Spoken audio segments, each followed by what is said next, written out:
बड़ी खबर यह भी है कि दिल्ली ब्लास्ट पर विधायक अजय चंद्राकर का भी बयान सामने आया है। बीजेपी विधायक अजय चंद्राकर का बयान, जहां उन्होंने कहा कि देश विरोधी संगठन जो सक्रिय है ये उन्हीं की करतूत है और इस पर किसी भी तरीके की राजनीति नहीं करनी चाहिए।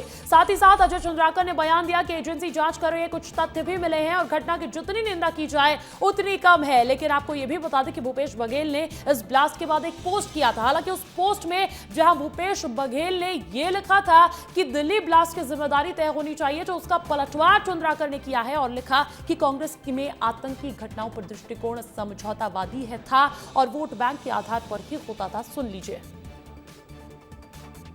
ये देश विरोधी संगठन, देश विरोधी ताकतें जो देश के अंदर सक्रिय हैं, उनकी ही करतूत है, घृणित है, निंदनीय है और इसलिए इस पर राजनीति नहीं की जानी चाहिए।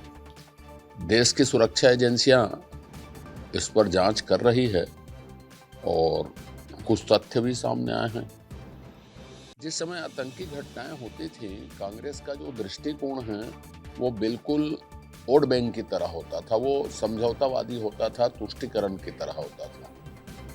और इसी बीच देखिए, देश के रक्षा मंत्री का बयान भी दिल्ली धमाके पर सामने आ चुका है। रक्षा मंत्री का पहला बयान, जहां उन्होंने कहा कि सुरक्षा एजेंसीज की जांच जारी है, जिम्मेदारों को बख्शा नहीं जाएगा, दोषियों को कड़ी सजा मिलेगी। तो देश के रक्षा मंत्री से लेकर गृह मंत्री से लेकर प्रधानमंत्री सभी इस मामले को लेकर गंभीर है, मॉनिटरिंग कर रही हैं। और इसी बीच रक्षा मंत्री राजनाथ सिंह ने क्या कहा है, सुनवाते हैं। I extend my heartfelt condolences to all those who lost their lives in the tragic incident that occurred in Delhi yesterday. I pray to God to grant strength and solace to the bereaved families in this hour of deep grief.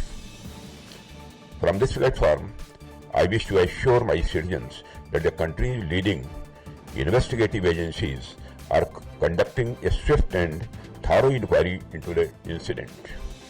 The findings of the investigation will soon be made public. I want to formally assure the nation that those responsible for this tragedy will be brought to the justice and will not be spared under any circumstances. That is